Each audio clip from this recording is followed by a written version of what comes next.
Hello everyone, welcome to class. आज हम करेंगे 7th क्लास की हिस्ट्री का फर्स्ट चैप्टर जो कि है tracing changes through a 1000 years.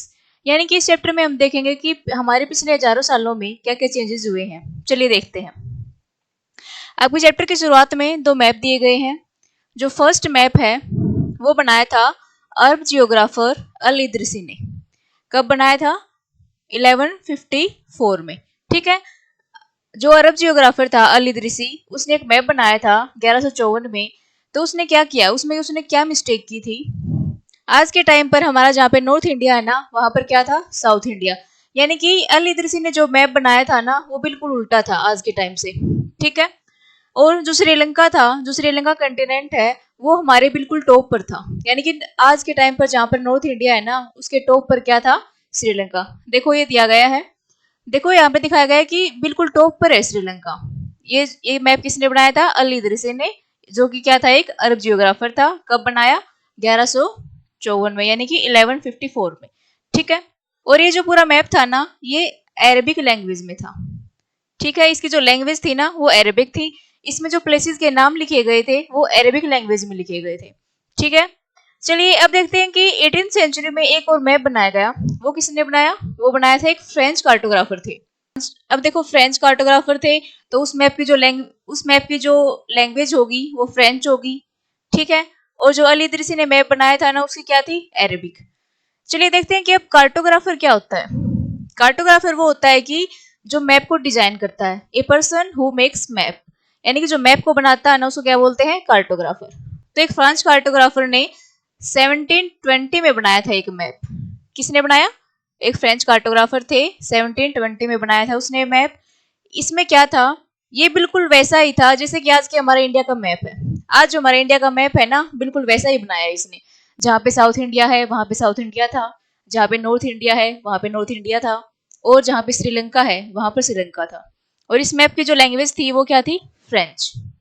थोड़ी फ्रेंच अच्छे से याद हो गए होंगे। चलिए अब देखते हैं न्यू एंड ओल्ड टर्मिनोलॉजीज। देखो, अब देखते हैं कि हमारे जो हिस्ट्री है उससे लेकर अब तक क्या क्या चेंजेस हुए हैं।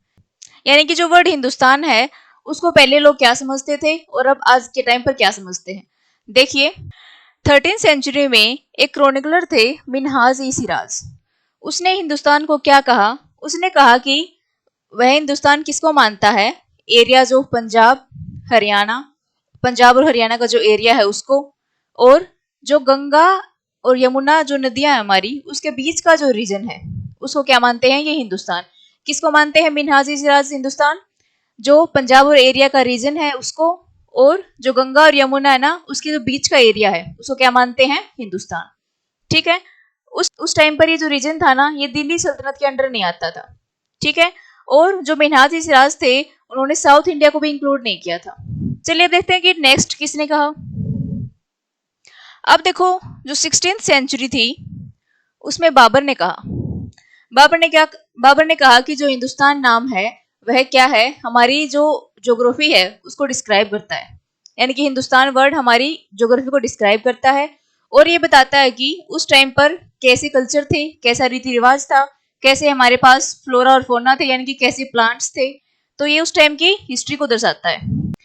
चलिए अब देखते हैं कि आज के टाइम पर फॉरेनर किसको मानते हैं। आज के टाइम पर हम फॉरेनर उसको मानते हैं जो कि किसी दूसरी कंट्री से आया है, जैसे कि यूके से आया है, अमेरिका से आया है, कनाडा से आया है, उसको हम क्या मानते हैं? फॉरेनर। लेकिन देखो, उस टाइम पर क्या होता था, हमारा जो मिडिवल पीरियड था, उस टाइम पर हम फॉरेनर किसको मानते थे? मान लो कि आप एक गांव में रह रहे हो, अगर आपके गांव में दूसरे गांव का कोई व्यक्ति आता है तो वो आपके लिए एक फॉरेनर था, वो उसको फॉरेनर मानते थे। ठीक है। जैसे कि मान लो आप किसी गांव में रह रहे हो, अगर वहां पर जो जंगलों में रहते हैं, जो दूसरे शहर में रहते हैं, अगर वो आपके गांव में आ गए ना, तो वो आपके लिए क्या हो गए? एक फॉरेनर हो गई। तो ये पूरी तरह से डिफरेंट डेफिनेशन होगी फॉरेनर की। आज के टाइम पर तो हम किसको मानते हैं? जो कि दूसरी कंट्री से आते हैं। ठीक है, उसको मानते हैं फॉरेनर। लेकिन पहले क्या था, अगर कोई दूसरे विलेज से भी आ गया ना, तो उसको भी क्या माना जाता था? फॉरेनर। अब देखो, ऐसा नहीं था कि आपके गांव में मान लो आपके पीछे ही घर है किसी का, उसकी कास्ट अलग है, उसका रिलीजन अलग है, तो फिर वो आपके लिए फॉरेनर नहीं होगा। ठीक है। चाहे बेशक उसकी कास्ट अलग हो, रिलीजन अलग हो, वो आपके लिए फॉरेनर नहीं होगा। फॉरेनर बस वही होगा जो आपके लिए दूसरे गांव से आता था। ठीक है। अब देखते हैं कि सोर्सेज एंड देयर इंटरप्रिटेशंस। अब देखो हमें कैसे पता चला कि पहले के टाइम पर हमारी हिस्ट्री कैसी थी, हमें कैसे पता चला कि पहले क्या क्या होता था, कैसे कॉइन्स यूज किए जाते थे। चलिए देखते हैं क्या है। हमें जो पहले की हिस्ट्री थी उसके बहुत सारे कॉइन्स मिले हैं, इंस्क्रिप्शंस मिली हैं और आर्किटेक्चर मिले हैं। यानी कि हम कॉइन्स को देखकर ये बता सकते हैं कि उस टाइम पर कैसे कॉइन्स का यूज किया जाता था, कैसे कैसे कॉइन्स थे। इंस्क्रिप्शंस, इंस्क्रिप्शंस क्या होती हैं? बड़े बड़े पत्थरों पर इंफॉर्मेशन लिखी जाती थी राजाओं द्वारा, वो होती है इंस्क्रिप्शन। ठीक है, तो उन इंस्क्रिप्शंस को देखकर हम ये पता लगा सकते हैं कि उस टाइम पर किस राजा का राज था, वो कैसे कैसे कार्य करता था। ठीक है, और क्या है? आर्किटेक्चर। आर्किटेक्चर को देखकर हम क्या पता लगा सकते हैं कि उस टाइम पर कैसे घर होते थे, कच्चे घर होते थे या फिर ईंटों से बने होते थे। ठीक है, तो ये तीन मेन सोर्स हैं।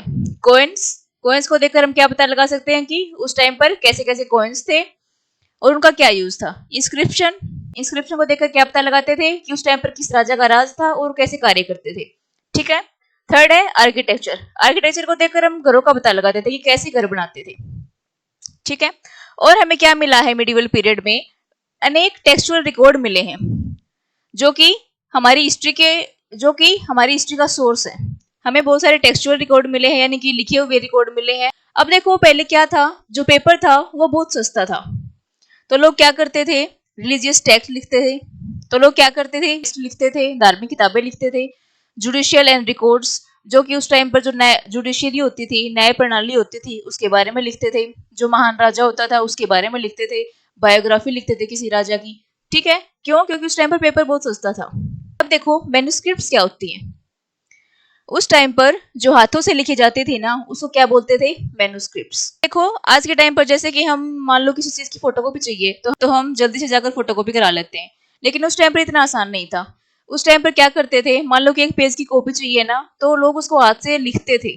ठीक है, तो उसको क्या बोला गया है? मैन्युस्क्रिप्ट्स। और जो मैन्युस्क्रिप्ट्स लिखते थे उसको क्या बोलते हैं? स्क्राइब्स। जो मैन्युस्क्रिप्ट्स को लिखते थे ना उसको स्क्राइब्स बोलते थे। ठीक है, आर्कीव्स किसको बोलते हैं? जहां पे ये मैन्युस्क्रिप्ट्स स्टोर की जाती थी। ठीक है, अब देखो जब ये स्क्राइब्स कॉपी करते थे, यानी कि एक पेज से दूसरा पेज लिखते थे, तो उनसे भी कुछ गलतियां होती थी। मान लो कि कैट है, वहां पर फैट लिख दिया। ठीक है, तो क्या हो गया? ऐसे ऐसे छोटे छोटे स्मॉल चेंजेस होते गए हमारी हिस्ट्री में। ठीक है, और 14th सेंचुरी में जियाउद्दीन इब्रानी ने भी एक अपना एक क्रॉनिकल लिखा। ठीक है, आज के लिए बस इतना ही, मिलते हैं नेक्स्ट वीडियो में। इससे नेक्स्ट वीडियो में हम आगे का चैप्टर कवर करेंगे। अगर आपको ये वीडियो अच्छी लगी हो तो इस चैनल को लाइक, शेयर एंड सब्सक्राइब करें।